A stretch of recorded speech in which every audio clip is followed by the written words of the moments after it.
Sinepju graudiņš, vārds katrai dienai. Kur sākās ceļš līdz pasaules galam? Šodienas rakstu vieta.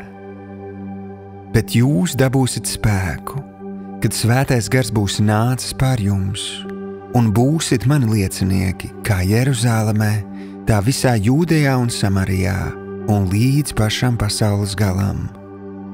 Apustuļu darbi, 1. nodaļa, 8. pants. Šodienas pārdomas. Jēzus deva mācekļiem pavēli iet pa visu pasauli. Daži to var uztvert kā labu iegānstu, lai aizbēgtu no savām pašreizējām problēmām.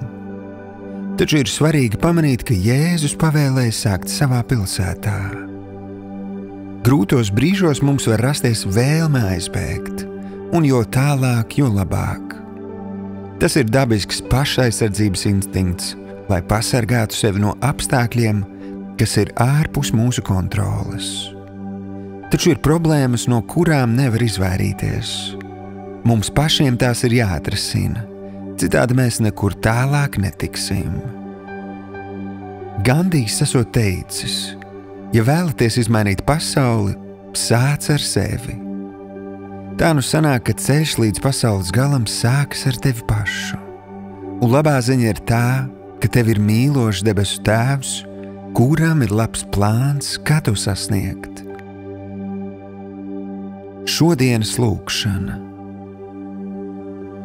Tēvs, piedod man, ka es izvairījos no problēmu risināšanas un mēģināju no tām aizbēgt.